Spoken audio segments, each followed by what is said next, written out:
দ্বিতীয় দিন বিকেলে পাগলাটে ওই কিছু সময়ের পর অনেক ভেবেছেন সাকিব আল হাসান।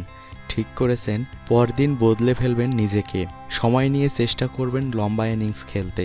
যেমন ভাবা তেমনই কাজ, ভাবনার প্রতিফলন পড়ল ব্যাটিংয়েও। সাকিব উপহার দিলেন দারুণ এক সেঞ্চুরি। পরপর 2 দিনে দেখা গেছে যেন ভিন্ন দুই সাকিবকে। আগের দিন বিকেলে অপরাজিত ছিলেন 8 বলে 18 রান করে। শেষ সময়েও প্রতিটি বল মেরেছেন তেড়ে ফুঁড়ে, সেটি নিয়ে আলোচনা সমালোচনাও হয়েছে প্রবল। পরদিন সেই সাকিবকে দারুণ ধৈর্যশীল দেখা গেল। ঝুঁকিপূর্ণ শট খেলেছেন কম, উইকেট আঁকড়ে রেখেছেন, খেলেছেন 116 রানের অসাধারণ এক ইনিংস। দিন শেষে 10 ক্রিকেটকে সাকিব জানালেন মানসিকতা বদলেছেন অনেক ভেবেচিন্তেই। তিনি বলেন, পুরোটাই মেন্টাল অ্যাডজাস্টমেন্টের ব্যাপার। কিছু কিছু সময় আমাদের সবাইকেই এটি করতে হয়।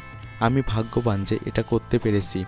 গতকাল অনেক ভেবেছি, কঠিনভাবে চিন্তা করেছি, ঠিক করেছি ধৈর্য ধরে খেলাই হবে সঠিক অ্যাপ্রোচ। দলের জন্য নিজের জন্য সেঞ্চুরিটা দরকার ছিল। অবশ্যই এটা আমার ভালো ইনিংসগুলোর একটি। অনেক ধৈর্য ধরে খেলেছি, কঠোর পরিশ্রম করেছি। এই ধরনের উইকেটে ধৈর্য ধরা প্রয়োজন, উইকেটের যথেষ্ট সময় কাটানো প্রয়োজন, তাহলেই কেবল রান পাওয়া যায়। আমি ধৈর্য ধরেছি বলেই করতে পেরেছি। সাকিবের ভাবনায় সিদ্ধান্ত নিতে সহায়ক হিসেবে কাজ করেছে প্রথম ইনিংসে দীনেশ চান্দিমালের সেঞ্চুরিটিও। দীনেশ চান্দিমালের ব্যাটিং দেখেও অনেক শিখেছি। সে যেভাবে উইকেটে ছিল সেটাই চেষ্টা করেছি।